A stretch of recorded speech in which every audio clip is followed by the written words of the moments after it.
ஒரு அழகான கிராமத்துல சின்னசாமியும் அவன் மகன் அரவிந்தும் வாழ்ந்து வந்தனர்.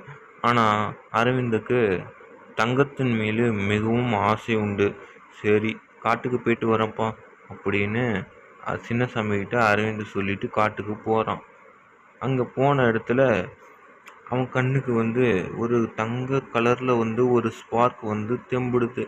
அதுக்கு என்னது, இது தங்கம் போல இருக்குது அப்படின்னு நினைச்சு அது பக்கத்தில் போயிட்டு அந்த தங்கத்தை கையில் எடுத்துக்கிட்டு வீட்டுக்கு போகிறான். வீட்டுக்கு போயிட்டு அந்த தங்கத்தை அவன் வீட்டில் ஒரு அலமாரியில் வச்சு அந்த தங்கத்தை பாதுகாத்து வந்துக்கிட்டு இருக்கான். அந்த தங்கத்தை பாதுகாத்து வந்துக்கிட்டு இருக்கிறப்ப மறுநாள் அது கல்லாக தான் மாறுது.